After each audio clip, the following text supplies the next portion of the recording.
Good morning student, मैं अवनीश सिंह तोमर और हम पढ़ रहे हैं आज ज्योग्राफी की सीरीज में बहुत ही मोस्ट इंपोर्टेंट चैप्टर यानी कि प्राकृतिक वनस्पतियां। तो प्राकृतिक वनस्पतियों के अंतर्गत हम पढ़ने वाले हैं मुख्य रूप से वनों को, भारत में कितने प्रकार के वन पाए जाते हैं और उनसे संबंधित क्या क्या क्वेश्चन बनते हैं, इन सारी चीजों को आज हम डिस्कस करने वाले हैं।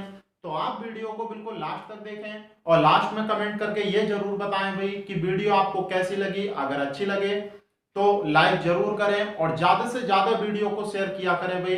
आप वीडियो को बिल्कुल शेयर नहीं करते हैं, अगर आप वीडियो को शेयर नहीं करेंगे तो आपका अपना ये परिवार कैसे ज्यादा तेजी से बढ़ेगा भाई। तो आप वीडियो को शेयर जरूर किया करें, चाहे आपने 2 से 4 लोगों को ही शेयर करें, लेकिन हर वीडियो को शेयर जरूर करें।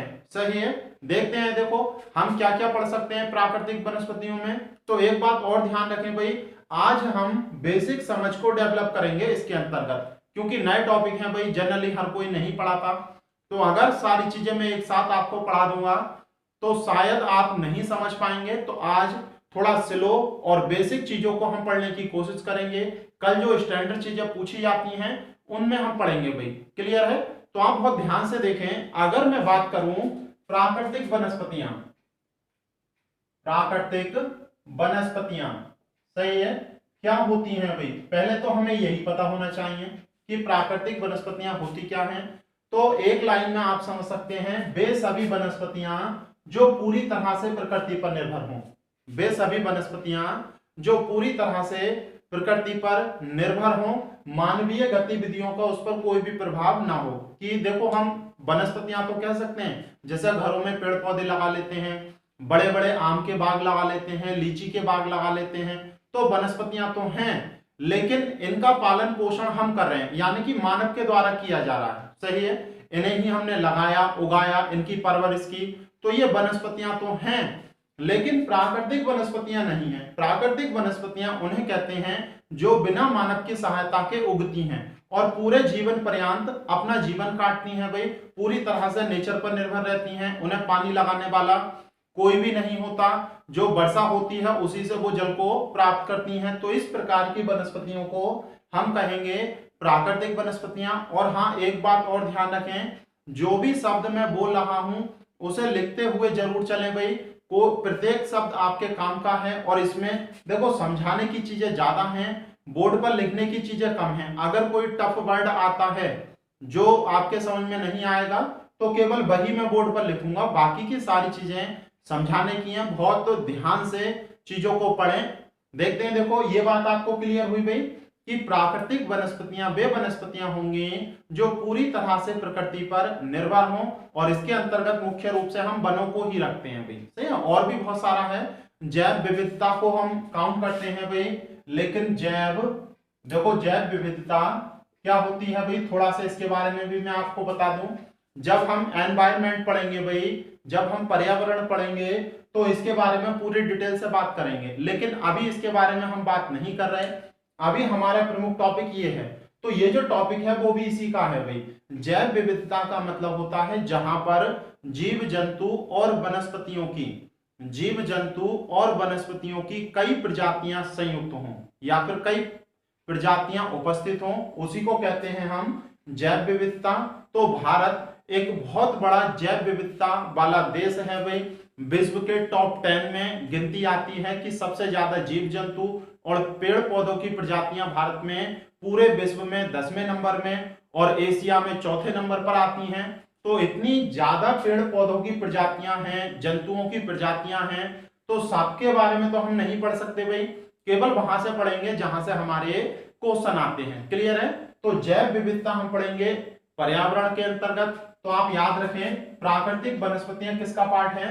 जैव विविधता का पार्ट है। इतना क्लियर है भाई? देखेंगे, देखो प्राकृतिक वनस्पतियां क्या होती हैं ये भी समझ में आ गया। हम इसके अंतर्गत मुख्य रूप से जो पढ़ने वाले हैं वो पढ़ने वाले हैं वनों को। किसे पढ़ने वाले हैं भाई?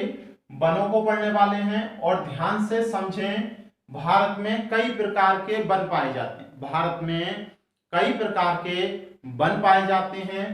तो अगर भारत में वनों की बात करें तो भारत में जो वन हैं वो वर्षा पर निर्भर करते हैं। किस पर निर्भर करते हैं भाई? वर्षा पर निर्भर करते हैं कि कहां पर किस प्रकार के वृक्ष पाए जाएंगे। ये सारी बातें निर्धारित करती है वर्षा। कौन निर्धारित करती है भाई? वर्षा। अगर आपने इससे पहला वाला जलवायु का चैप्टर नहीं पढ़ा है तो पहले उसे पढ़ें। जब तक वो चैप्टर नहीं पढ़ेंगे, क्योंकि आगे के 2-3 चैप्टर उसी पर डिपेंड है भाई, जलवायु पर। क्योंकि वर्षा जो होती है वो पेड़ पौधों का निर्धारण करती है कि कहां पर किस प्रकार के उगेंगे, और जब तक आपको वर्षा के बारे में नहीं पता होगा तब तक आप इन चीजों को नहीं समझ सकते। इसी प्रकार से जो सॉइल यानी कि मृदा वाला हमारा चैप्टर है, उसमें भी जलवायु वाले चैप्टर की ही उपयोगिता है। तो आप याद रखें, इस चैप्टर को अगर आप पढ़ रहे हैं और आपने पहले जलवायु वाला चैप्टर नहीं पढ़ा है तो पहले उसे कंप्लीट करें भाई। क्लियर है? और देखेंगे, देखो ये जो वन है किसके अंतर्गत आते हैं भाई? प्राकृतिक वनस्पतियों के। लेकिन एक बात आप याद रखें, भारत में जो वन है मुख्य रूप से प्राकृतिक नहीं रहे हैं। सही है? प्राकृतिक वन में कोई भी मानवीय गतिविधि या हस्तक्षेप नहीं होता है। लेकिन जो मानव है, इस समय में जो मानव है उसने कोई भी क्षेत्र ऐसा नहीं छोड़ा है जहां पर अपना हस्तक्षेप नहीं किया है। तो भारत में पाए जाने वाले अधिकांश वन प्राकृतिक नहीं है। क्यों नहीं है? क्योंकि मानवीय गतिविधियां वहां पर होती रहती हैं और मानव ने हर क्षेत्र में अपना हस्तक्षेप किया है भाई। लेकिन फिर भी हमें पढ़ने हैं तो हम पढ़ेंगे भाई। तो याद रखना, भारत के अधिकांश वन प्राकृतिक वनस्पति नहीं रहे हैं। क्यों नहीं रहे हैं? क्योंकि मानव ने हर जगह हस्तक्षेप कर दिया है। और कुछ तो वन ऐसे हैं वे जहां के वनों को काटकर खेती के लिए उपजाऊ भूमि बना ली। सही है? अभी हम बात करेंगे उस बारे में। तो आपको ये 2-3 बातें समझ में आ रही हैं। अब देखो हम इस पर चलते हैं कि भारत के जो वन हैं वो किस पर निर्भर करते हैं? वर्षा पर। वर्षा निर्धारित करेगी कि कहां पर कैसे वन होंगे। अब एक बात ये समझें कि जहां पर वर्षा अधिक होती है, लगभग 200 सेंटीमीटर वार्षिक से भी अधिक, 200 सेंटीमीटर वार्षिक से भी अधिक वर्षा होती है, वहां पर जो वन पाए जाते हैं उन वनों को हम कहते हैं उष्ण कटिबंधीय वर्षा वन। उष्ण कटिबंधीय वर्षा वन के नाम से जानते हैं, या फिर कभी कभी केवल वर्षा वन भी कह देते हैं। इसके अतिरिक्त इनका एक नाम और है, इन्हें सदाबहार वन भी कहते हैं। सदाबहार वन भी कहते हैं। तो देखो इस वाली क्लास में हम थोड़ा सा बेसिक पढ़ेंगे और समझते हुए चलेंगे। पहले आप ये समझें कि उष्ण कटिबंधीय वन या वर्षा वन या फिर सदाबहार वन होते क्या हैं। और एक बात इससे पहले आप ये भी ध्यान रखें, ये जो उष्ण कटिबंधीय वन हैं ये मुख्य रूप से कहां पाए जाएंगे? जहां पर वर्षा 200 सेंटीमीटर वार्षिक से भी अधिक होगी, मतलब बहुत ज्यादा वर्षा हो, पूरे वर्ष भर वहां पर वर्षा होती रहे, तब 200 सेंटीमीटर वार्षिक से अधिक वर्षा होती है। और आप याद रखेंगे, ऐसे जो वन हैं मुख्य रूप से विषुवत रेखा के निकट पाए जाते हैं। कहां पाए जाते हैं? विषुवत रेखा के निकट। ये सारी बातें आपको लिखनी है भाई। मुख्य रूप से कहां पाए जाएंगे? विषुवत रेखा के निकट पाए जाते हैं। कैसे पाए जाते हैं भाई? आप समझे, देखो जो विषुवत रेखा है वहां पर पूरे वर्ष भर सूर्य की किरणें कैसी पड़ती हैं? लंबवत। और जब सूर्य की किरणें लंबवत पड़ेंगी तो वहां का जो जल क्षेत्र है वो गर्म होकर यानी कि बाष्पीकृत होकर ऊपर की ओर उठेगा और वही बाष्प संघनित होकर वर्षा के रूप में गिरेगी। तो सबसे ज्यादा बाष्पीकरण कहां पर होता है? विषुवत रेखा पर। तो जितना ज्यादा बाष्पीकरण होगा वहां पर वर्षा भी उतनी ही ज्यादा होगी, क्योंकि मैंने आपको वर्षा वाले चैप्टर में समझाया है कि जल वाष्प जिस वायु में ज्यादा होगी वहां पर वर्षा भी उतनी ही ज्यादा होगी। तो सबसे ज्यादा वर्षा कहां होती है? विषुवत रेखीय क्षेत्र में। लेकिन भारत में तो विषुवत रेखा नहीं गुजरती है, फिर भी वर्षा वन पाए जाते हैं भाई। तो इसका प्रमुख कारण है, आप याद रखना, ऐसे वन कहां पाए जाएंगे? विषुवत रेखा में, विषुवत रेखा के निकट। लेकिन विषुवत रेखा भारत से नहीं गुजरती है, परंतु फिर भी भारत में कौन से वन पाए जाते हैं? सदाबहार वन। और इस चीज का जो कारण है वो ये है कि भारतीय जलवायु मानसूनी है। कैसी है भाई भारतीय जलवायु? मानसूनी। मानसूनी का मतलब है जहां पर मानसून काल में, पूरे वर्ष में तो चलो बहुत वर्षा नहीं पड़ती है, लेकिन मानसून काल में बहुत अधिक वर्षा पड़ती है। और यही कारण है कि विश्व के सबसे ज्यादा वर्षा वाले क्षेत्र जैसे मौसीन राम हुआ आपका, जैसे मौसीन राम हुआ, जैसे चेरापूंजी हुआ, तो ये विश्व के सबसे ज्यादा वर्षा वाले स्थान हैं और ये भी कहाँ हैं, भारत में ही।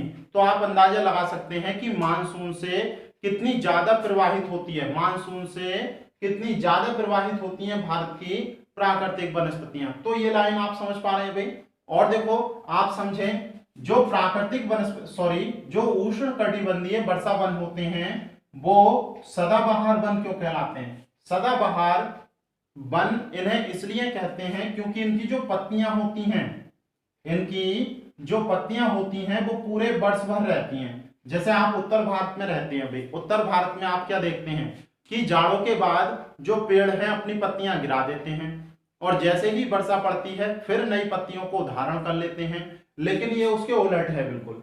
ये जो वन होते हैं इनमें जो वृक्ष होते हैं वो पूरे वर्ष भर अपनी पत्तियों को नहीं गिराते हैं, पूरे वर्ष भर हरे भरे रहते हैं और इनकी पत्तियां उत्तर भारत में पाए जाने वाले वृक्षों से भी बहुत ज्यादा चौड़ी होती हैं। क्या होती हैं, चौड़ी। और ये जो वृक्ष होते हैं अपेक्षाकृत बहुत ज्यादा लंबे होते हैं, वृक्ष भी लंबे होते हैं, पत्तियां भी चौड़ी होती हैं और पूरे वर्ष भर हरे भरे रहते हैं। और इन वृक्षों की जो लकड़ियां हैं वो अपेक्षाकृत थोड़ी ज्यादा कठोर होती हैं, थोड़ी सी ज्यादा कठोर होती हैं। तो ये कुछ विशेषताएं हैं सदाबहार वनों की, इसीलिए इन्हें सदाबहार वन कहा जाता है क्योंकि ये वृक्ष अपने पूरे वर्ष भर पत्तियों को नहीं गिराते हैं, हरे भरे रहते हैं। अब देखो एक चीज और समझनी है आपको, चूंकि इनकी पत्तियां चौड़ी होती हैं और पत्तियों का काम होता है बाष्पोत्सर्जन करना, सही है, याद रखेंगे। पत्तियों का काम क्या होता है, बाष्पोत्सर्जन, बाष्पोत्सर्जन करना। बाष्पोत्सर्जन का मतलब है जैसे जो जल है, जल को भाप बनाकर निकालती हैं ये पत्तियां, सही है। जल जो होता है जड़ में उसका क्या करती हैं भाई, बाष्पोत्सर्जन, यानी कि बाष्प के रूप में उत्सर्जन करती हैं। बाष्पोत्सर्जन का मतलब क्या है, बाष्प के रूप में उत्सर्जन।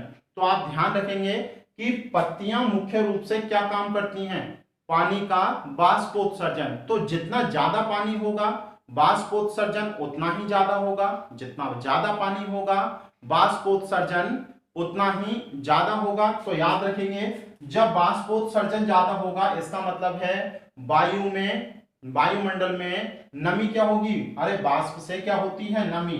तो वहां की जलवायु में नमी ज्यादा होती है, या आप ऐसे कह सकते हैं जहां पर सदाबहार वन होते हैं वहां की जलवायु में नमी ज्यादा होती है। और ये मैं एक एग्जाम्पल से भी आपको समझा सकता हूं। अगर आप ग्रामीण क्षेत्रों में गए होंगे और वनीय क्षेत्र में यानी कि खेतों में गए होंगे तो वहां पर पेड़ पौधे गर्मी के दिनों में देखो सभी जगह गर्म हवा चलती है, लेकिन जब आप खेत में बैठे होंगे तो खेत में गर्म हवा नहीं चलती। कितनी भी गर्मी हो वहां पर कैसी हवा चलती है भाई, ठंडी हवा चलती है। कैसी हवा चलती है, ठंडी हवा चलती है। क्यों, क्योंकि वृक्ष लगातार क्या कर रहे हैं, बाष्पोत्सर्जन, और वो बाष्प कहाँ है, हवा में। और वो हवा इसीलिए कैसी हो जाती है, नम। इसीलिए कैसी हो जाती है, नम हो जाती है।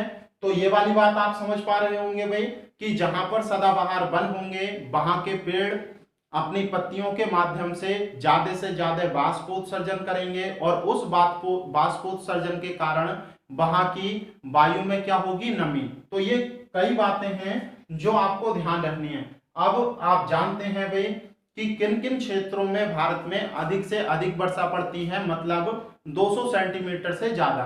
तो मैंने आपको पहले भी बताया है भाई कि भारत में अधिक वर्षा वाले क्षेत्र कौन से हैं, भारत में अधिक वर्षा वाले क्षेत्र कौन से हैं, एक तो पूर्वी और पश्चिमी तट, पूर्वी और पश्चिमी तट। अगर आप देखें कि कहां कहां ये वनस्पतियां हैं तो मुख्य रूप से देख सकते हैं, देखो ये एक रफ डायग्राम मान सकते हैं भैया आप।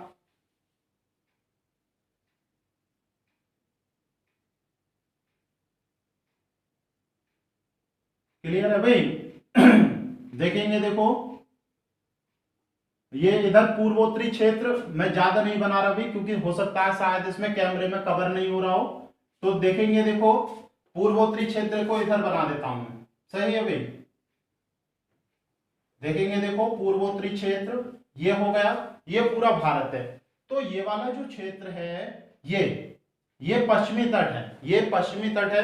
और मैंने आपको समझाया है भाई कि जब 1 जून आता है, 1 जून को मानसून भारत से आकर टकराता है दक्षिण पश्चिमी और सितंबर तक वर्षा करता है। तो जून से लेकर सितंबर तक यहाँ पर मूसलाधार वर्षा होती है और इस कारण यहाँ पर 250 सेंटीमीटर से भी ज्यादा वर्षा होती है। तो सदाबहार वन कहाँ पाए जाते हैं?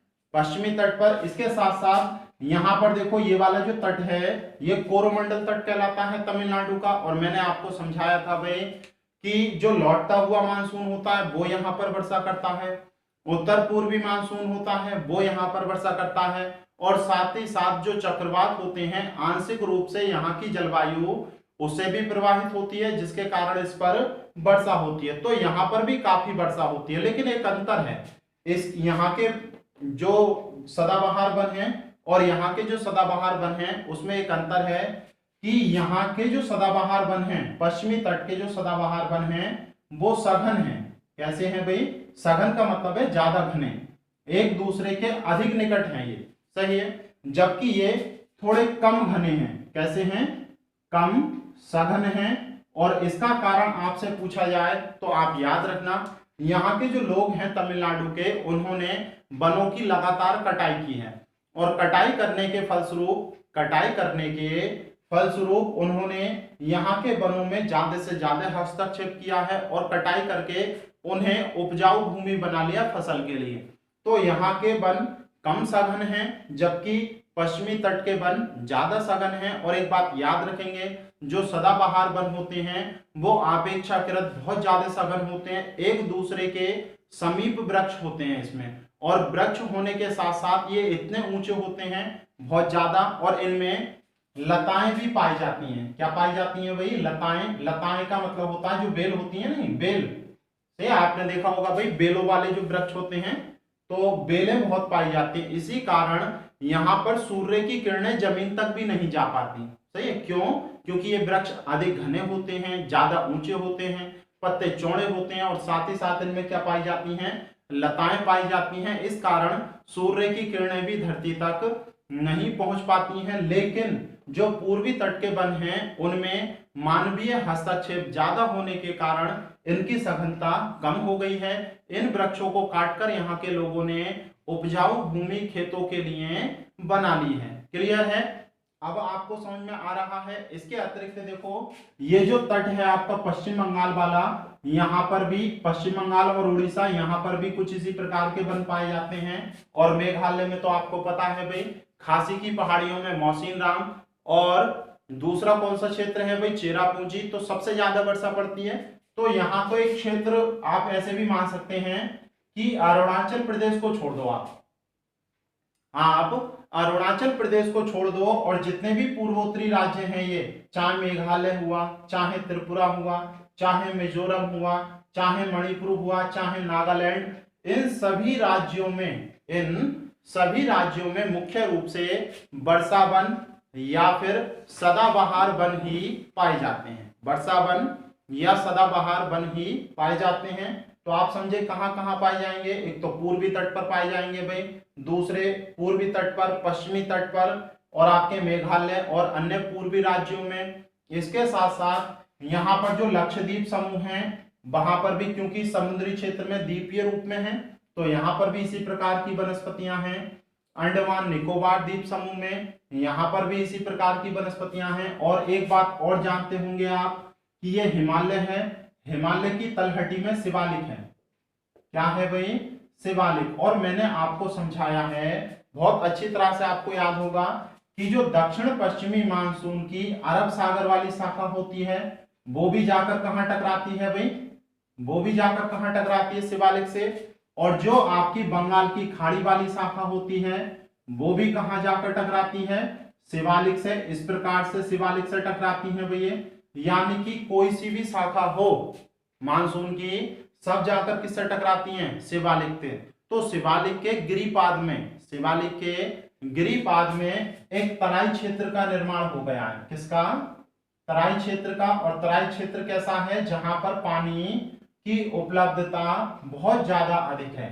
जहां पर पानी की उपलब्धता बहुत ज्यादा अधिक है और बहुत अधिक पानी होने के कारण ये जो क्षेत्र है शिवालिक वाला, यहां पर भी किस प्रकार की वनस्पतियां हैं भाई, यहां पर भी आपकी सदाबहार वनस्पतियां ही पाई जाती हैं। बताओ इतना क्लियर हुआ भाई, सदाबहार वनस्पतियों से संबंधित सारी चीज आप समझ गए होंगे, क्लियर है। देखते हैं, देखो और क्या क्या चीजें हैं यहां से पढ़ने के लिए। सदाबहार वनस्पतियां कहां कहां होती हैं, कैसी प्रकृति होती है इनकी, समझ गए। इसके विपरीत देखो, ऐसे ही डायरेक्ट आप समझ लें, इसके विपरीत जहां पर कम वर्षा पड़ती है, ये तो कैसे क्षेत्रों में देखो वर्षा निर्धारित कर रही है कि कहां पर कैसी वनस्पतियां होंगी, और इसके विपरीत जहां पर कम वर्षा होगी, कम वर्षा का मतलब है कि 50 सेंटीमीटर से भी कम वार्षिक वर्षा हो, 50 सेंटीमीटर से भी कम वार्षिक वर्षा हो, तो उन क्षेत्रों की जो वनस्पतियां हैं वो कटीले वन एवं झाड़ियां होती हैं। वो कैसी होती हैं भाई, कटीले वन एवं झाड़ियां हैं, सही है। तो वहां की जो वनस्पतियां होंगी वो कैसी होंगी, कटीले वन एवं झाड़ियां होंगी। तो पहले तो आप इस चीज को समझने की कोशिश करें भाई कि यहाँ अधिक वर्षा वाले क्षेत्रों में तो बिल्कुल अलग प्रकार के वन थे, और यहाँ पर हम देख रहे हैं तो कांटे वाले वृक्ष हैं, यहाँ पर हम देख रहे हैं तो कांटे वाले वृक्ष हैं। और याद रखें, जहां पर सदाबहार वन है वहां पर कांटों वाले वृक्ष आपको नहीं मिलेंगे। जो सदाबहार वन वाले क्षेत्र हैं वहां पर कांटों वाले वृक्ष आपको नहीं मिलेंगे। तो आप इस बात को ध्यान रख सकते हैं भाई, कैसे, देखो याद रखना, जो वन होते हैं या वनस्पति होती है, जो वनस्पति होती है उसका एक गुण होता है, उसका एक गुण होता है कि वो अपने आप को पर्यावरण, अपने आप को पर्यावरण और वहां की जलवायु और वहां पर होने वाली वर्षा, ये तीन कारक हैं भाई, कि किसी भी क्षेत्र की जो जलवायु है वो उस क्षेत्र का पर्यावरण कैसा है, इकोसिस्टम कैसा है उस बात पर, और जलवायु कैसी है उस बात पर, और वहां पर होने वाली वर्षा कैसी है इस बात पर, इसके अनुसार अपने आप को ढाल लेती है। अगर ज्यादा वर्षा है तो उसके हिसाब से अपने आप को ढाल लेगी, और अगर कम वर्षा है तो उसके हिसाब से अपने आप को ढाल लेगी। कैसे, मतलब ये जो गुण होता है अपने आप को वहां की जलवायु या पर्यावरण के हिसाब से ढालने का, वनस्पतियों का ये गुण कोई 2, 4, 10, 5 सालों में नहीं होता है, लाखों वर्षों के उपरांत ये वाला जो गुण होता है वो डेवलप होता है भाई, यानी कि ये गुण उनमें उत्पन्न होता है। कैसे, आप समझे, अभी मैंने क्या बताया आपको कि जो सदाबहार वन होंगे उनकी पत्तियां बहुत ज्यादा चौड़ी होंगी। क्यों, क्योंकि वहां पर पानी की उपलब्धता ज्यादा है, और ज्यादा पानी होने के कारण उसका वाष्पोत्सर्जन भी ज्यादा करना पड़ेगा। तो ज्यादा वाष्पोत्सर्जन किया जाए इसलिए उनकी पत्तियां कैसी हैं, चौड़ी। अगर वाष्पोत्सर्जन नहीं होगा ज्यादा तो पानी कहां रहेगा, जड़ में, और जड़ क्या होगी, सड़ जाएगी, सही है।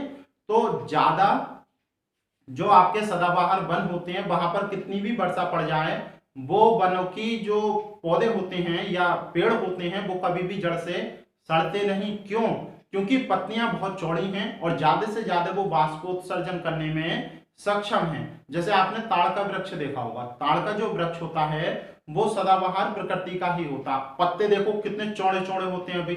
हम तो उत्तर भारत वाले जो देखते हैं, मुख्य रूप से इन क्षेत्रों के लोग इन वनस्पतियों से परिचित होंगे। सिनकोना का वृक्ष होता है, रबड़ का वृक्ष होता है, और आबनूस की जो लकड़ियां होती हैं या वृक्ष होते हैं वो सब इन्हीं क्षेत्रों की प्रकृति हैं। तो इनके पत्ते बहुत बड़े बड़े होते हैं, वाष्पोत्सर्जन ज्यादा कर सकते हैं। तो एक बात और नोट करके लिखो बड़े बड़े अक्षरों में, कि जो पत्तियां होती हैं मुख्य रूप से वही वाष्पोत्सर्जन करती हैं। अगर पत्तियां नहीं होंगी तो वाष्पोत्सर्जन नहीं होगा।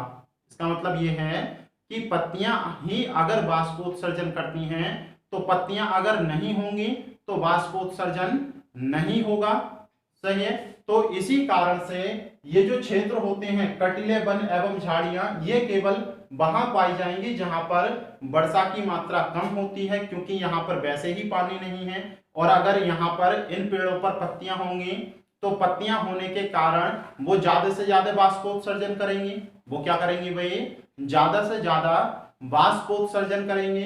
तो इसीलिए ये कटीले वन एवं झाड़ियां, यानी कि यहाँ की जो पत्तियां हैं वो पहले तो बहुत चौड़ी हुआ करती होंगी कभी, लेकिन जब यहाँ पर वर्षा की मात्रा कम होती गई तो वो पत्तियां छोटी होती गई और धीरे धीरे किस में बदल गई भाई, कांटों में बदल गई। तो आप ये भी याद रख सकते हैं कि कांटे कुछ और नहीं है, वास्तव में पत्तियों का ही बदला हुआ रूप है।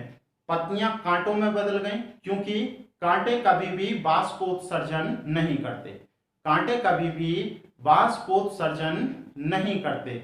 ये वाली लाइन क्लियर हो रही है। अभी देखो शायद आपको पूरी बात समझ में नहीं आई हो, क्योंकि देखो ये वीडियो बहुत बड़ी हो जाएगी, इसीलिए आगे की चीज हम अगली वीडियो में समझेंगे भाई। सही है, बिल्कुल क्लियर आपको बताऊंगा, सारी एक एक छोटी से छोटी बात मैं आपको समझाता हुआ चलूंगा। अगर ये जानकारी आपको सदाबहार वनों के बारे में अच्छी लगी हो तो वीडियो को लाइक जरूर करें। देखो सारे भारत के वन में एक चैप्टर में मतलब 20 से 25 मिनट की वीडियो में समझा सकता था, लेकिन मेरा उद्देश्य है कि आप चीजों को समझे ज्यादा, रटे कम, क्योंकि पर्याप्त समय है भाई इस समय हमारे पास लॉकडाउन में। तो चीजों को बेहतर तरीके से एक बार समझ लें ताकि लंबे समय तक हमें वो चीजें याद रहें। ये नहीं 2 लाइनों में ही मैंने खत्म कर दिया कि पत्ते चौड़े होते हैं, पेड़ बड़े होते हैं, तो वैसे पढ़ने से कोई फायदा नहीं है भाई। आप रट्टाफिकेशन कर सकते हैं, लेकिन चीजों को अगर घुमाकर आपसे पूछ लिया गया तो आप नहीं बता पाएंगे। सही है, तो वीडियो अगर आपको पसंद आई हो तो लाइक जरूर करें भाई, और ज्यादा से ज्यादा लोगों को शेयर करें। Thank you.